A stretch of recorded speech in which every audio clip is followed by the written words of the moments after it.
Dans ces temps de crise pour les festivals, Musique à la rue continue à bien exister. Quelles sont les clés de sa réussite? Son président nous les dévoile.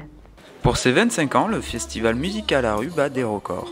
Plus de 70 groupes d'artistes répartis dans tout le village et qui ont su attirer cette année plus de 15 000 personnes sur ces 2 jours de festivités.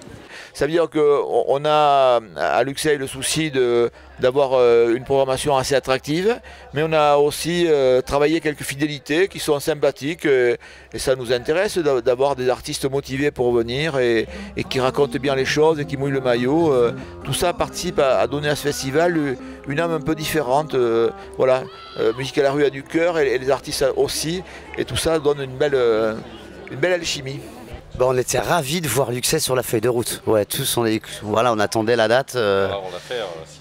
On l'a fait avec le premier collectif, avec on va dire la genèse du projet en 2012.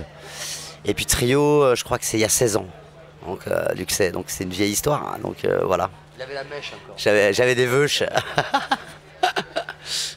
Luxeuil offre une programmation variée chaque année, ce qui rend ce festival aussi célèbre. On peut citer Kali, on peut citer les Hyènes, on peut citer tous ces gens-là, quoi. Hein.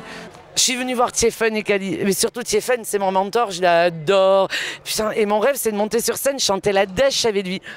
Tous les deux, on pousse nos haillons dans un igloo à bon marché, sous les toits d'une masure bidon, en compagnie des araignées. De tout, les croquants, Big Flo et Oli, Collectif 13, Little Big aussi, l'entourloupe.